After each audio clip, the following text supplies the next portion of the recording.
Good morning, good afternoon, buonasera. Hello everyone, and welcome to a new installment of Era Stories.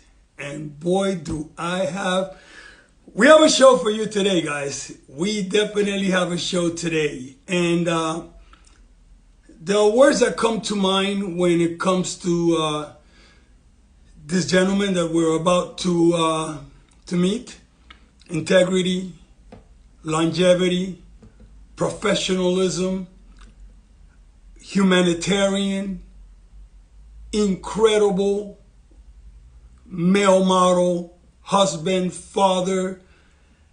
I could just go on and on and on about the gentleman I'm about to introduce to you guys. I've had incredible respect and admiration for this man for over 40 years of excellence.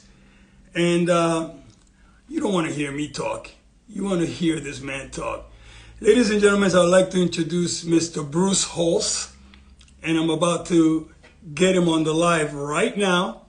So bear with me 1 second as I send an invite to Bruce to join us. And let's get this party started. Bruce Hulse, boom.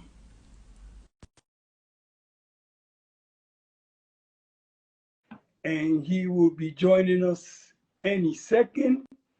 And hold on to your seatbelts, guys.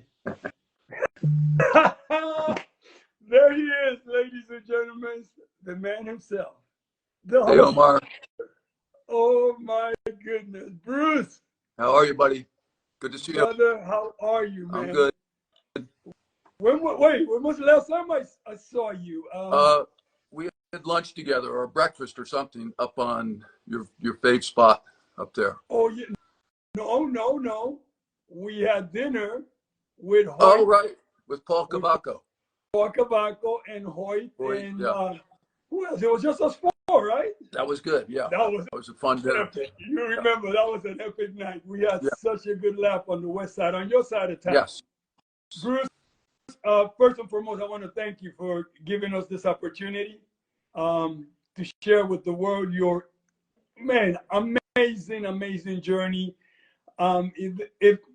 Is there such thing as the Rushmore of models? But definitely your face will be up there 100%.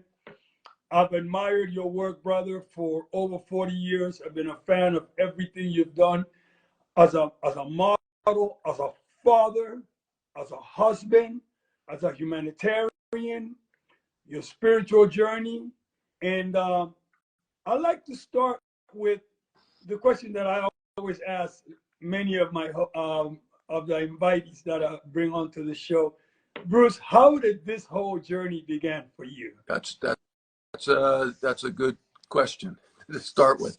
And it's funny, when I first started modeling, my mom said, what are these people, crazy? How can you be a model? You don't even own a comb.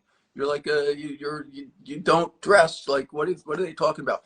But anyway, I had a girlfriend in New York who said, oh, you should, you ever think about modeling?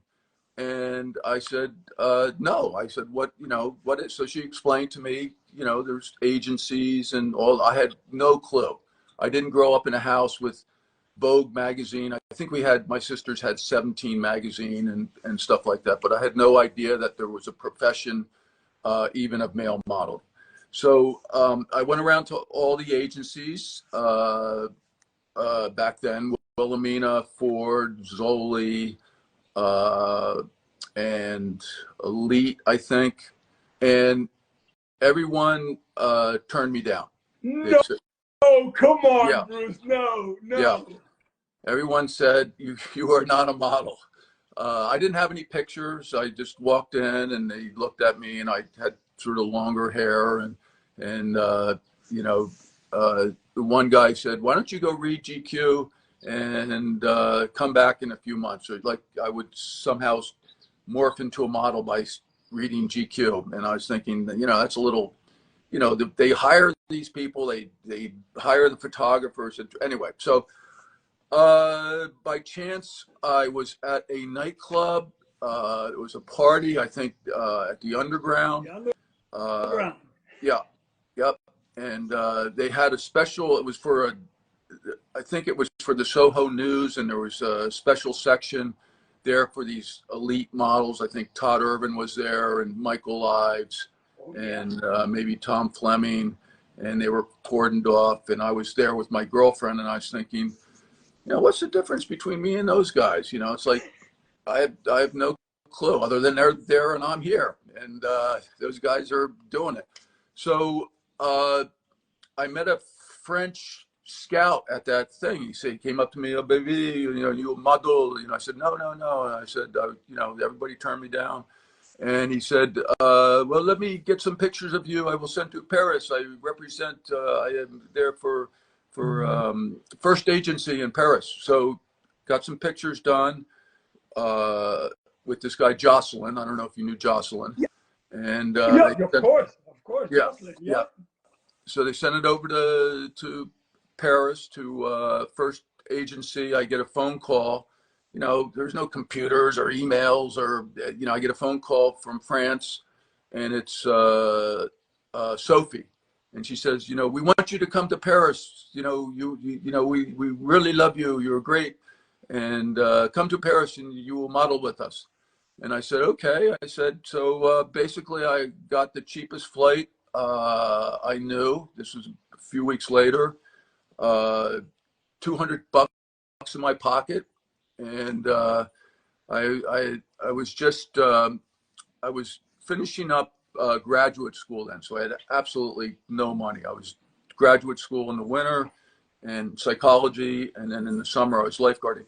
So I ended up on taking the plane over. They lost my luggage. I come into the agency. I'm like in khaki pants and a blazer. I kind of look like a geek. And I come walking in, and nobody says anything to me.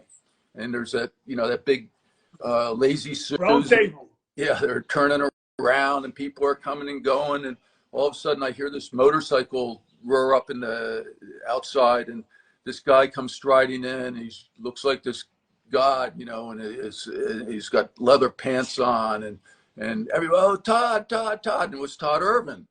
And so come here, baby. Look at your charts. You are booked for the next 3 months straight. Like all this was like insanity. I had no idea what was going on. It was like going to another planet.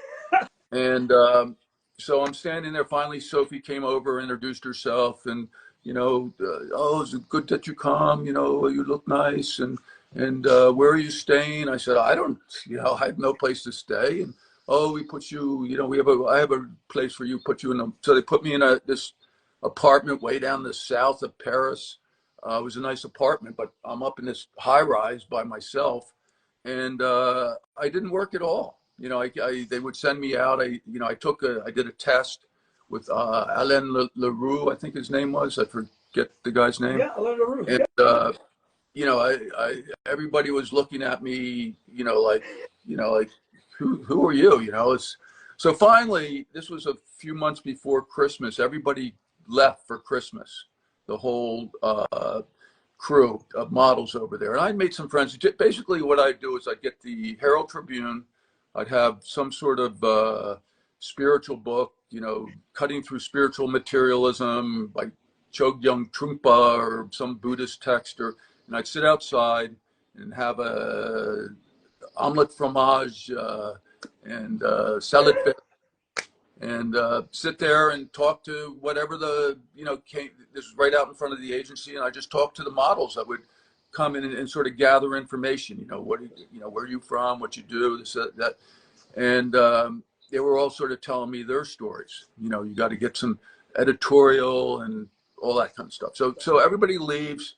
I'm basically the only model left in town. It's a few days before Christmas, and I get a call from Sophie. Bogome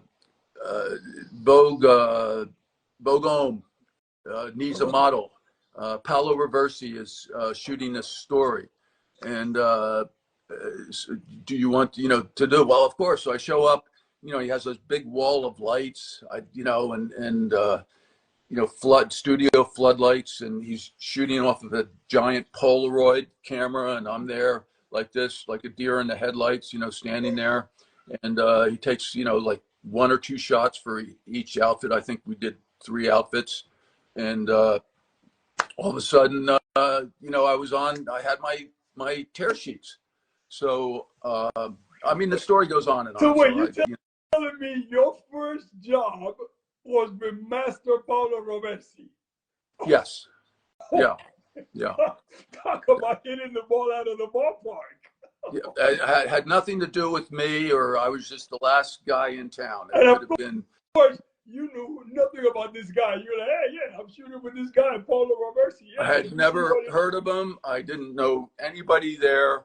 I was, you would have to close your eyes. The lights were so bright and hot. I was sweating under this overcoat they had on. And you'd open your eyes, and then they would take your picture, and boom, and they're brilliant photos now that I look back at them, 40 some years later. And so that's what launched the whole thing. How many pages did you get, and what was it for, Bogomes?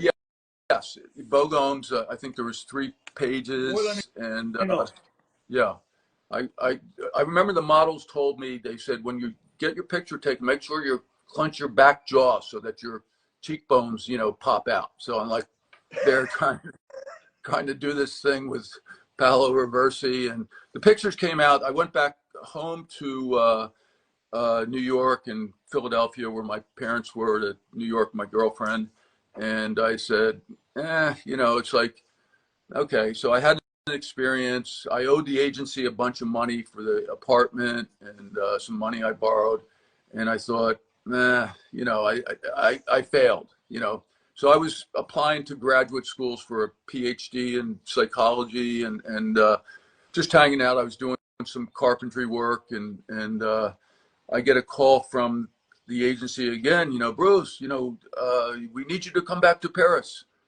We have a week of fashion shows for you in Berlin. And I said, I don't know, I think I'm kind of over the model thing. And they said, no, you owe us money. And I said, oh, geez, yes, that's true. I do owe you money. And I thought, they took a gamble and they lost and all that. But the part of me that, okay, I owe money, I'm going to go back. So they flew me back over, and I go to, it was Cataway department store in Berlin. I did a week of fashion shows in Berlin. So I'd never been on a runway before. It was just me and one other guy, and then the rest were girls. And we do X amount of fashion shows a day. It was very, I played a lot of sports, so I was used to being in front of a crowd. I played professional basketball in Sweden and played college basketball, high school, and so on. But it's very intimidating when you're just walking down and everybody's looking at you, and it was not my favorite thing to do. So it was my favorite. Yeah, I was all about the runway. I was never, print was not my thing. It's funny that I got more work in print as an agent than I got up when I was a model. Yeah, but continue. The runway, it was like so frenetic and so, just like crazy, and I ended up later, right after that, I ended up doing a show because those pictures came out. So I got hired by Dior to be the man, the main model at the show at the Palace, or Palace, or whatever you call it, in Paris. And I remember it was all these guys, they're playing with nunchucks, and they're goofing around, and it was like a great crew of guys. And I said, this is fantastic.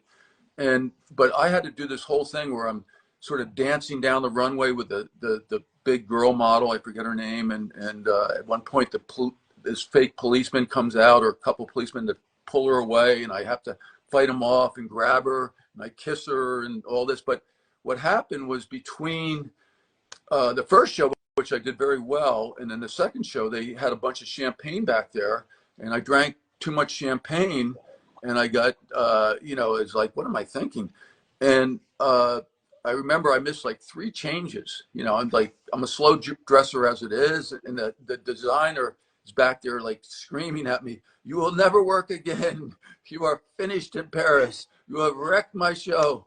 And I'm thinking, oh my God, it's like, I just, I didn't know what to, it just, of course it just blew over and just one, you're learning. I was a rookie. I had no idea.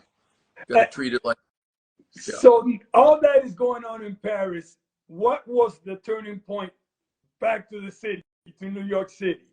Okay, so I at some point I had gone, when I got those tear sheets, I had to go back to New York again, and I went around to all the agencies, and they said, "Oh, that's a nice tear sheet," and they all turned me down again. But you're not ready for the New York market. You need to go back to Europe. And I thought, nah, God, this is like it. Yeah, here we go again. And so, I went back, and then Martha North at Wilhelmina calls me up and said, "Bruce, they are there's the photographer Bruce Weber, and he's looking for models that had lifeguarded and or had something, or surfers and stuff like that." And by this time, I had done my homework, so I knew who Bruce Weber was, and I knew that this was a big deal. And she was nice. We don't want to take you on, but we'll send you over there and see how he reacts to you. So I remember going over to this little studio, and he opens the door and he's like, and he says, "Oh, your nose, I love your nose." And I'm thinking, my nose, what, what do you love about my nose? Your nose is so fantastic. And he said, "Oh, if you had been here yesterday, you would be going to Hawaii with me to shoot, for GQ with, I booked Joan Severance and Andy McDowell and Jeff Aquilung, and you would be perfect for this, but I've already booked this other model and I can't, but I really want to work with you. And what are you going to do?" And I said, I don't know. I might go back to Philly and continue banging nails, and I'm looking to get into a graduate school, or I might go back to France. And well, how do I get in touch with you? I said, well, here's a number. And anyway, so I ended up going back to France. That's, I guess, when I went back to do those fashion shows. And a few months later, I get a call to come back to New York to shoot that Lomo Vogue magazine that Bruce did the whole magazine. Right. And he did a shoot with me and John Wiedemann, who later ended up marrying Isabella Rossellini. Exactly. Yeah, and on this duck farm. And we all stayed in this little, out in Bellport, Long Island, we all stayed in this little place together. And it was really the first time I understood, like, this is a team sport, this modeling thing. This is not about me or the, probably the photographer's the captain of the team or the coach. But it's a team sport. So, having played team sports and having been in the Boy Scouts and having been a, sort of like a guy's guy, I enjoy hanging out with guys and just shooting the breeze. It was a lot of fun. So I was talking to everybody and having a great time, making friends with the, Bob Fink, the hairdresser, and all these people. And then I saw, like, when you're shooting, this is like when you're on, this is when you're playing, this is when you're A game. You got to be focused, you're not, no goofing around. And so we were out there, and it was cold and rainy, and the waters, and Bruce will, he works hard and long, and I'm out there just sort of focused. And, it's the best thing. Like, I had a minor in acting at Cornell. I got my degree in Buddhist studies, but I had a minor in acting. And so the best thing for modeling is having that acting background, because Sure. you're trying to get into the photographer's heads. Like, what does he want? And it was sort of like this military wear, and it was sort of like these heroic sort of pictures, and you're with a little angst in the eyes, and you're trying to give that to them. You're trying to morph into this person. You're not just standing there like, hey, Zoolander, Blue Steel, but you're really trying to to become something. And this team, we're trying to create something beautiful, you know, something that's going to look fantastic and sell the clothes or sell the magazines. And it's really important that everybody on that takes it very seriously, and it's a good thing. Right. So yeah, you think it's just you go there and you show up and boom, boom, boom, and everybody's having fun, but you know, you're creating something. And I learned my lesson soon after that about why you shouldn't screw up. And that's a whole other story. So that was your first go around with Bruce. That was my first go around with Bruce. The great thing about this was he really liked me. We really hit it off. You know, we just sort of had this simpatico thing, and you know, we just talked, and I don't even know what we're talking about, but we just hit it off really great. And he said, "Listen, I really think you should meet my friend, because I think you'd be brilliant for this campaign I'm going to shoot in May in Santorini, Greece. And his name's Calvin Klein." And then he said, "I also think you should meet my friend who's going to Switzerland right before that, and his name is Donald Sturzen." Oh my goodness! So he personally sent me to, and I used to wear this little army beret that I had gotten in a French, you know, flea market when I was over there, a little French army beret. And he said, "Wear that beret when you go see Calvin." And they later ended up using it in the shoot when I went to Greece. So I go and you know, it's like you go into Calvin Klein's office, he calls you in. It's, you know, this is all still so new to me. I had no clue. You know, you know, he says, "Just dress the way you normally dress," you know, which was basically jeans and a t-shirt, you know, or sweatshirt. Calvin said, "Talk to me a little bit," you know, talked a little bit about, you know, my college and this, that, and the other thing. And I go out of there. Next thing I know, I'm booked to go to Greece for Calvin Klein for 2 weeks. Or no, it didn't happen then. Wait, because then I went to see Donald, and then he said, "Oh, you'd be great. I'm going to Switzerland, and I'm shooting with Frank Horvat, and I'm doing this story." So then I went back to France, and I got a call from Martha.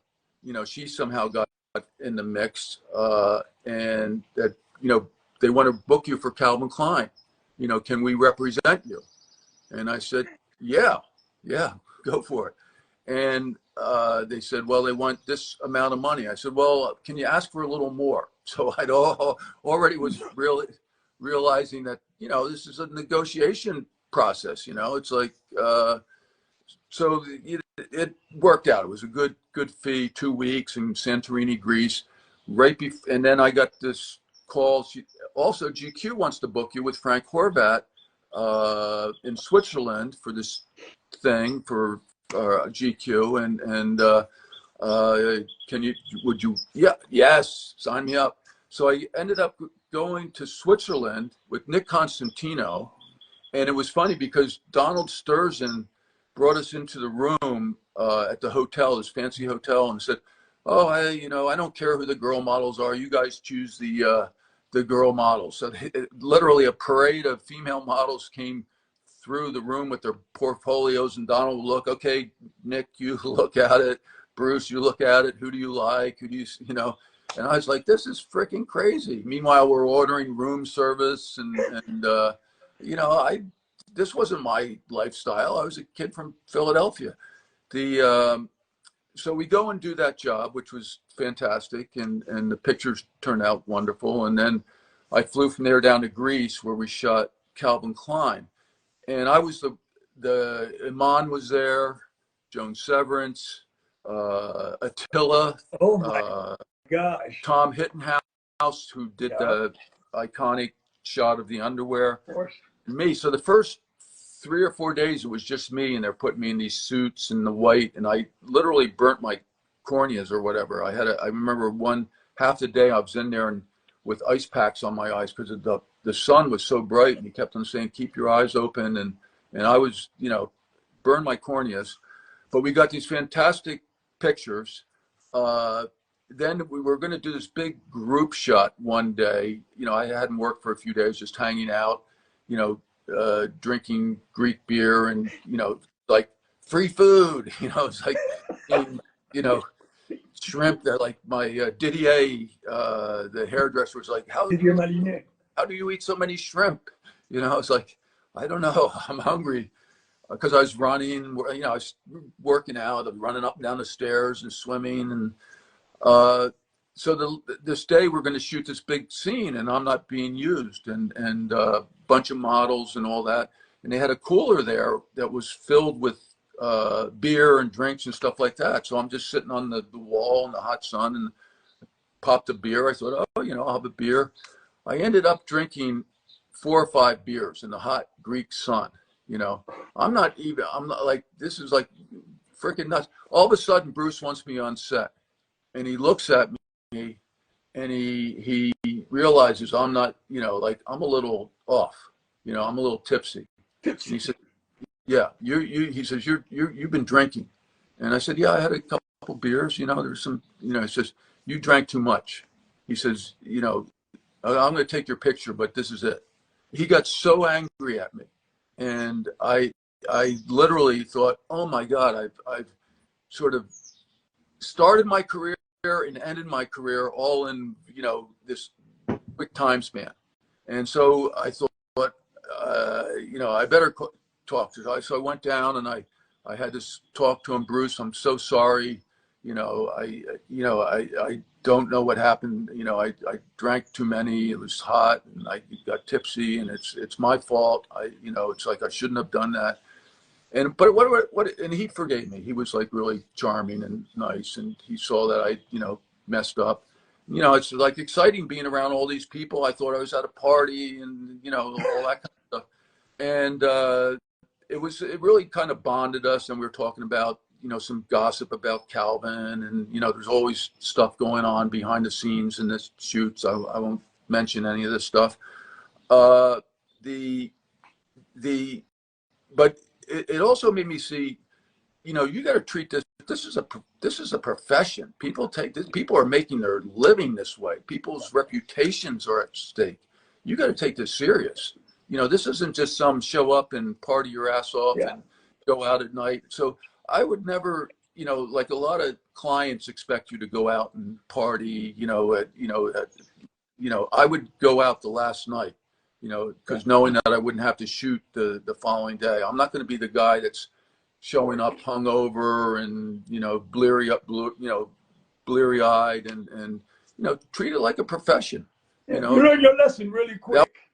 That was a good lesson. I literally thought I had blown it, completely. I thought, oh my God, back to banging nails and I guess I'll be a psychologist, but which would have been fine too. Now, question. We have so much that I need to cover with you, Bruce. Okay. The GQ cover. Yes. Who shot that cover? That was shot by Rico Pullman. Yeah. There was always, like, when you started doing these GQ shoots, Donald would say, well, maybe we'll do a cover try today. Cover try. And all the models would be there like, oh, I hope it's me. And because basically being on the cover of GQ at that time was, I don't know what it translated into dollars, but it basically, it was like getting a major motion picture and putting you on the map. You were going to work your ass off for the next. That's it. You were like, there was nothing really higher than that at that time. So before that, I had after Greece, I invited Bruce to come down. I said, come down to the shore where I lifeguard in the summer. So all these great lifeguards, and you can do a whole lifeguard story. So he and Donald Sturgeon came down in this limo and ended up doing this incredible lifeguard story for GQ. Right. And Ed Flory was in those pictures, and he ended up becoming a big model at Click and good friend of Bruce's, and Captain Scarhead, who just retired, I think, last year. All these heroic guys, but he didn't get enough pictures. He wanted some more pictures, so they flew 4 of us up in a private plane to Water Island, New York, to shoot more pictures, lifeguard pictures. And when we got up there, we were doing pictures, like exercises off the stand and all this kind of great stuff. And Donald said, I think we're going to do a cover try on you. And so at the end of the day, the most beautiful light, they had me in this incredible sweater and they did this cover try. And I thought, oh my God, this is, and all my buddies, my lifeguard buddies are standing around watching. And I thought, this is freaking great. I'm going to be on the cover of GQ. My buddies are here. They didn't use it. I guess the covers had to be approved by Lieberman, or who was it? Alexander Lieberman. Yeah, he had to approve, and he didn't like it for some reason. And so I still have the cover. I should post it sometime, but they didn't use it, and I was crestfallen, of course. But then like a month or two later, I was in the studio shooting with Rico Pullman for GQ, and Donald said, okay, we're going to do another cover try. Donald was really in my corner. He really wanted to get me on the cover of GQ. And he was a great guy because he was kind of like a Philly guy. He'd always be busting your buns about something, and, oh, the lifeguard, that's now the big time model, thinks he's something, it's like, yeah, he would always be making fun. So he was a great guy to be around. But we did a cover there. Rico, super polite German photographer, nice guy. He died in that crash, the TWA crash, shot this beautiful cover. So the next thing you know, I'm on the cover. And when that cover came out, I used to ride around town to all my jobs on a bicycle. All the messengers, hey, GQ man, GQ, yeah, GQ. It was kind of surreal, so it was kind of fun. Yeah, so that was good. Let's talk about another person who is very dear to both of us, and you already know where I'm going with this. Yes, I do. Fabrizio Gianni.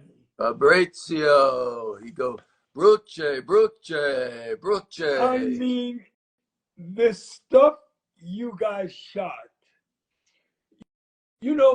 I'm torn between the work your collaborations with Bruce and also your collaborations with Fabrizio. I'm very torn because both of them saw the brilliance of, like, the acting thing pretty much worked for you because you truly created so many characters with both these gentlemen. That incredible photograph you shot of you and Talisa Soto, which is an iconic photograph.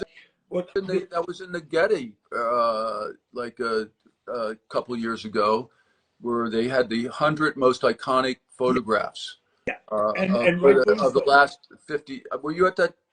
Did you go there? You were there with me. Yeah, I was there with you. Yeah, you're right. Yes, you're right. Yeah, that was fun.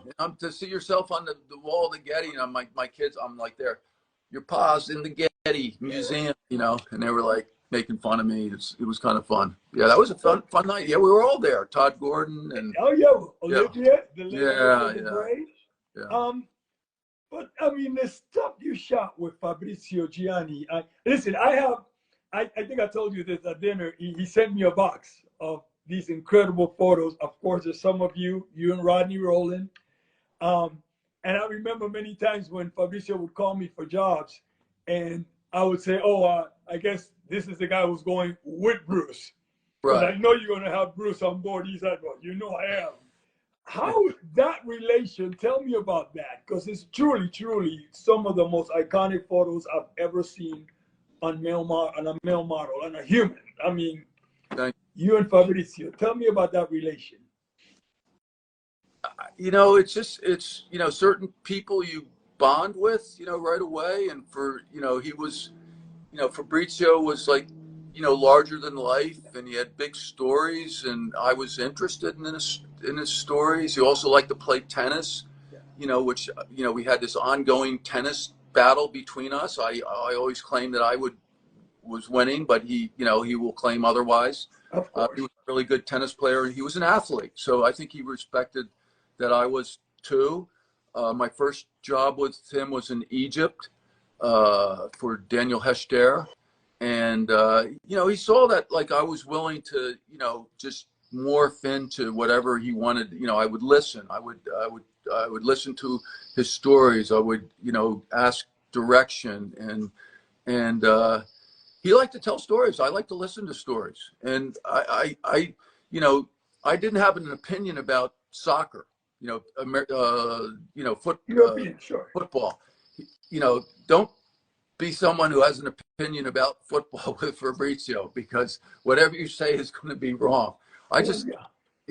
I just like to listen to his stories, and he we just got along. He'd get all happy when he'd work, and he'd be singing a little song, and and I was really patient. I learned because I had a meditation practice I started at age 20, and I could sit there, and just be very, very patient, very, very observant, and I think that's really important for because a photographer doesn't really know what he wants, and he doesn't really want you to give too much, but sometimes, hey, Fabrizio, I was just thinking maybe, that kind of looks cool over there. But, he was creating this thing, and it's like you just had to get into his rhythm. I could slow down to, just sort of relax and not stress. He would see I wasn't stressed. I didn't want to get the pic, so yeah, once you start doing one or two pictures, and then we would just I got a contract with Corneliani. I think I did that for 10 years, and we went all over the place with that. And yeah, he was a delight. I miss him a lot. It's funny you just said I had a contract for 10 years. Bruce, can you possibly weigh in on what was then, what is now? Because you're speaking of these iconic humans, these photographers, these magazines, these things that turn a model's career Right. from zero to hero. And one of the things that I'm very torn inside when it comes, I'm very nostalgic about this industry. I love the modeling industry. I really do. I love this industry, and I just don't have an understanding of this madness that goes on today. Yeah. Someone like yourself who's seen, who've traveled this journey from 80s, 90s, 2000s to, what we're seeing today. I mean, can you weigh in on the difference in those eras to what we have today? Wow, era. Yeah. Yeah.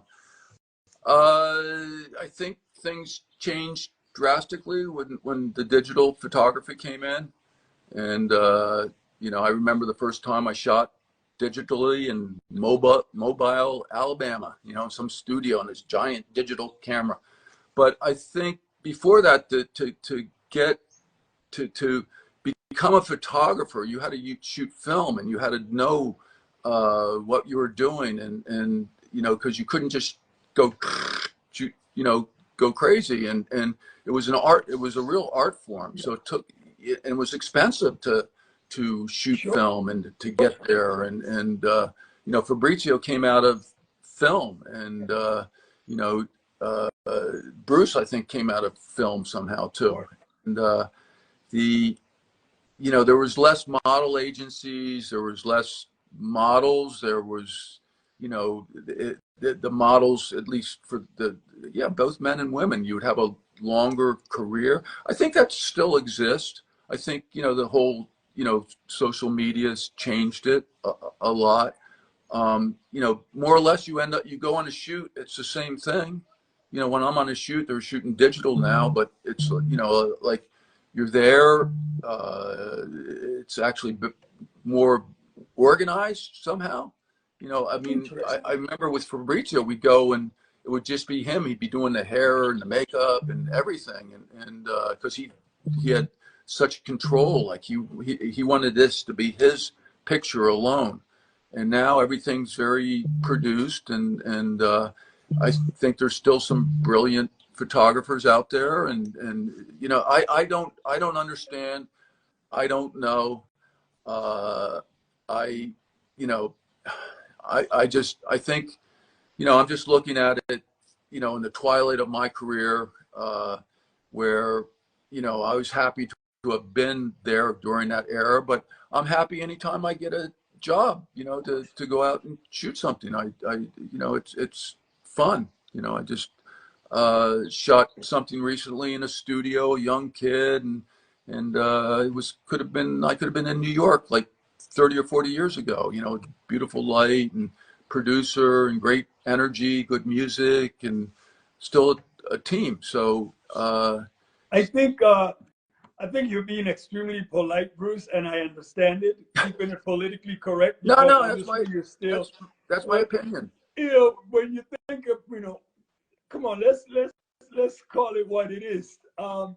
You said it. You shot a GQ cover, boom. You shoot 3, 4, 5 pages of a phenomenal editorial, boom. Yeah. You shoot with an incredible master photographer, just one out of 60 that we could name, boom. What do we do today? I just think the turnover, you know, it was sort of like, you know, Donald and Bruce saw it as like creating a new movie star. You know, that they wanted to create a new model that was going to be, you know, this romantic, and they had, you know, it wasn't just you weren't just a model, you're something more than that. I think now, and I like that it's, you know, so multifaceted. You know, you have every type of person that's going to model, every size, shape, color, and it's kind of great, you know, with that part of it, like the people that you meet. But I think the turnover is so quick because of the digital social media. So people want boom, boom, boom, you know, they just want new, or you can do your own thing. You know, time doesn't, this is what I always say, time doesn't go backwards. It's going this way. Never. And it's like, I have always felt like, you know, I want to stay current. You know, I want to, you know, I'm an older male model now, but, you know, there's still a place for that, you know, and you could still go out and do some great shoots and shoot with some great photographers and shoot some cool things. And I did a whole thing with my 2 kids recently for a company, and it was all about pickleball. So we got to play pickleball all day, and you know, yeah, so that was a lot of fun. I just can't live my life looking backwards. No, of course, yeah. We got to keep it. You know, listen, one of my favorite expressions is KIM, keep it moving. You always got to keep it moving. Keep it moving. Yeah, keep it moving. And I learned a great expression from a master who's no longer with us, Mr. Kurt Marcus. And ever since he taught me this lesson, I have always addressed photographers as composers. The great ones, in my eyes, are composers. And when it comes to compositions, your compositions with Bruce, your compositions with Fabrizio, your compositions with whoever one of these masters you shot with, there were compositions. These were not just, let's shoot. No. It was a collaboration. A lot of thought put into it. Yeah, it was the muse and the photographer and a collaboration of, oh my God, let's go, like, especially Fabrizio. Fabrizio always gave you characters. Yeah. And you performed those characters. Yeah. And you created a composition. So that is one of the things I struggle with in this new era of digital, where a lot of young photographers coming up, like you said, oh, let's see what I get. Yeah. As opposed to having a direction. And again, that word always keeps coming up in all my life, you know, all the lives that I do. Signature. Yeah. Having a signature. You know, when you shot that first job with Paolo Roversi, signature. Yeah. Bruce Weber, signature. You know, you could walk down the block and you see a billboard, you go, oh yeah, that's Bruce. Oh yeah, that's Fabrizio. That's Steven. Or that's Annie Lebo. You could tell by their signature. Immediately. Here we are in today's world where, and I'm not complaining, guys. I'm listen, everyone knows me. I'm very current, extremely current. I stay in the now. Yeah. I always say it's now o'clock. Yeah. That's my saying, it's now o'clock. I learned that from a very dear friend. It's now o'clock. But you know, the era that guys like yourself got to experience and enjoy these incredible journeys with these incredible masters.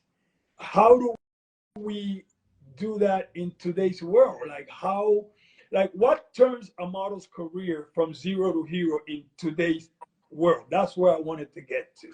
Exactly. No idea. No Same here. idea. Same here. I feel the same way. I go, people ask me, and sometimes people say, listen, I still get people sending me models and my niece, my nephew, hey, homie, I got your next big model. Like, what is it that you want me to do? Yeah. Like, who do you want me to call? I And think like actually I found this kid. I was shooting because I'm a photographer too. I was shooting the Palisades High School tennis team action photos. The coach called me up. I need some action photos and a team photo, and I went up there, and there was this incredible looking kid. He had an afro out to here, and he was 6'3", and he just had the incredible strokes, and he had this incredible energy about him and look. And I found out that he was from half West African, half Swedish.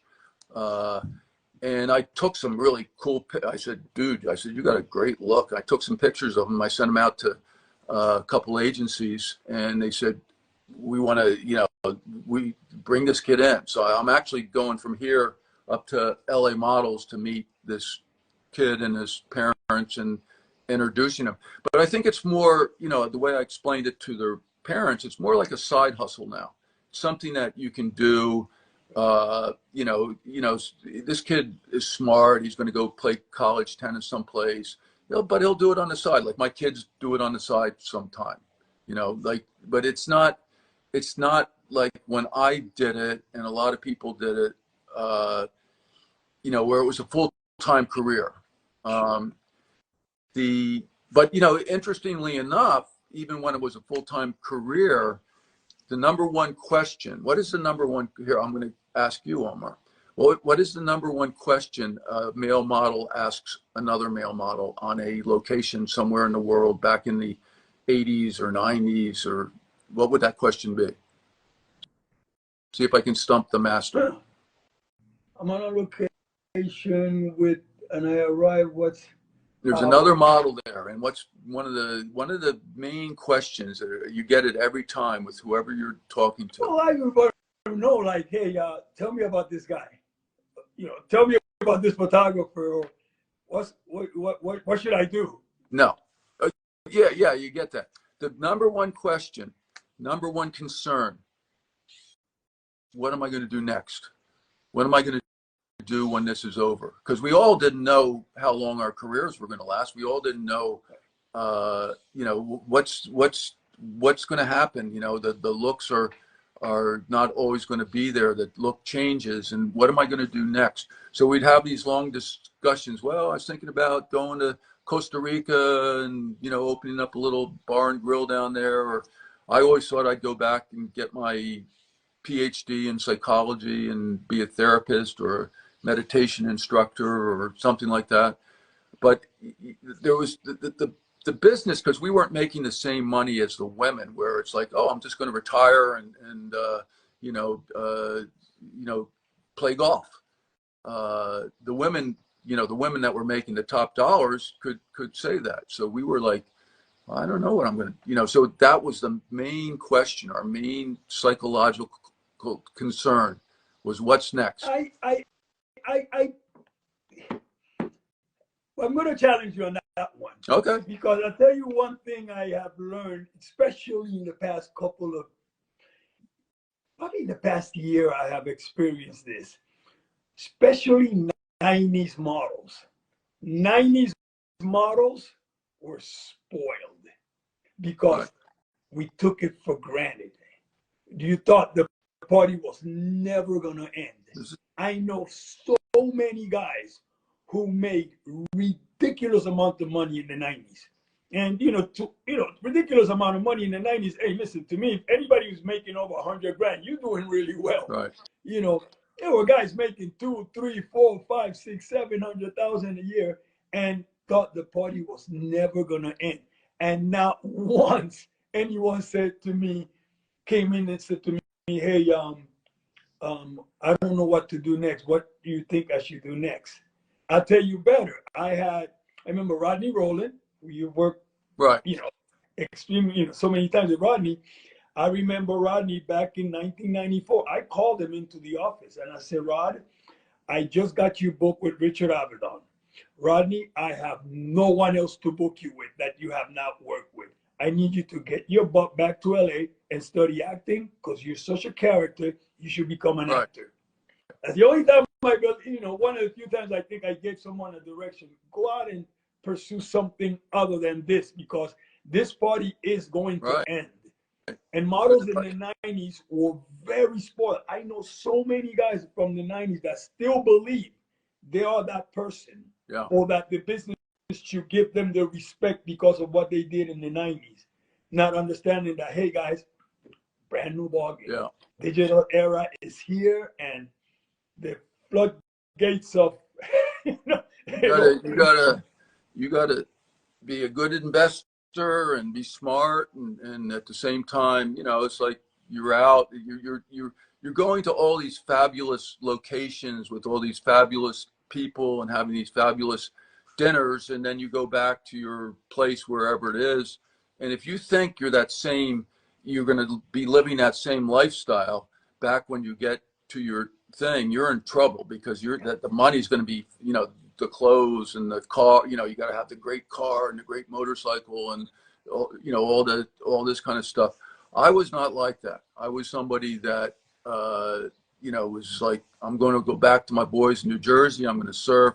I'm socking the money, I invested and, I'm just not, I wasn't the guy out at parties. I wasn't the guy all shopping on Madison Avenue. I wasn't the guy driving the new car. I was driving old beat up cars and because I realized that's that world, and then there's this world, real world. Yeah, for me, the real world, and those two, the people in that world would never see me in this world. They wouldn't see me. I had an old 71.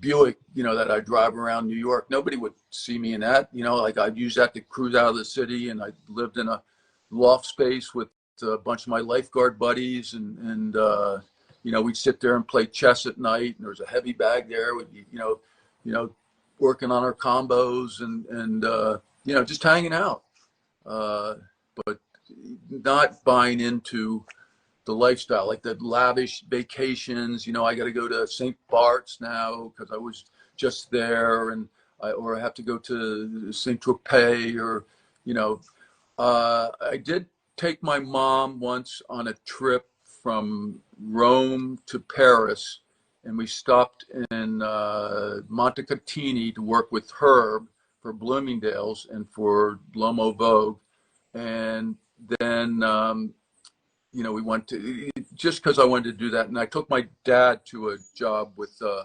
Fabrizio in the Dolomite someplace, and just to give them a taste of what my life, and to have them. And it was a great memory they're both passed now, but it was a great memory and moment for both of us. But yeah. Listen, take your money. I tell you, we could go on forever and ever, Bruce, because this is you are such an inspiration, and just so much water under the bridge to be able to share your stories with this new generation that's coming up. Just not only as an incredible male model and all the achievements you've had as a model, but also, one of the things I always knew about you is your professionalism. You always treated it as a business, and that was something that a lot of guys took for granted. They didn't treat it as a business. They just take it as oh yeah, I'll get another booking next week, or right, I'll get that $10,000 a day booking, in a day or two, not ever thinking of tomorrow. Right. So I believe that you and I would have to definitely do a part 2 of this interview, because there is so much to cover. As I say, if there's a Mount Rushmore of models, you cannot speak of the modeling world in the male modeling business without mentioning Bruce Hulse. It is impossible. If you do, you just don't know what you're speaking about, because you are so respected and loved by your peers. They always bring you up. I've seen Howard Balaban. He has joined us a couple of times, and many of our dear friends that we share together. I love to dedicate this particular live to our dear Nick Constantino. Yeah. Who was and Todd one Irvin. of Todd Todd Irvin. Irvin. I know both of them, very dear friends of yours. I only met Todd through Yeah. you. Nick, obviously, deep in my heart. But we shall dance again, my friend. And I really want to thank you from the middle of my heart for sharing your stories with our audience. And I do promise our audience that we would have a part 2 of this. Okay. Can I say one thing before we Please, sign off? please. So It's your platform. I want to thank my wife and kids and family, and I would be nothing without them and their support in this. I want to thank Nadia and my agents at Major Models, for setting this up, and Nadia for representing me. And I want to thank Mary Anderson and my agents at LA Models, who continue to support and represent me. And I want to thank you, Omar. You're fantastic. I always love to see you. You've always been a positive vibe for me. And I think we played basketball once, even though you say you don't remember. Probably because I was taking you to the hoop. Okay, guys. Probably That one he just threw in, I have no clue what he's talking about, because I remember my basketball stories. But that's okay, Bruce. We will be able to do it in the real time, because, buddy, my game is on point right now. You know me, I stay on the court. I know you are. I'm jealous. I'm jealous. Bruce, thank you so much for this opportunity, and we shall dance again. Thank you, Omar. Love you. Love you, brother. Okay. And with that said, guys, I would like to thank the team over at Era Model Management, Era Stories, Major Models, Nadia for creating this beautiful platform for us to share incredible stories of amazing, amazing humans that were, are, and will be. And get ready, because tomorrow we have another one that's about to join us. Someone that was very instrumental in the 90s and did some incredible work. Photographer Doug Ordway will be joining us tomorrow. And get ready, guys, because we shall keep this party moving. For now, I say one love. I always say one love before the end of every live session. Love you all, and tune in tomorrow. And thank you from the middle of my heart for all that joined us. We shall dance again. Ciao.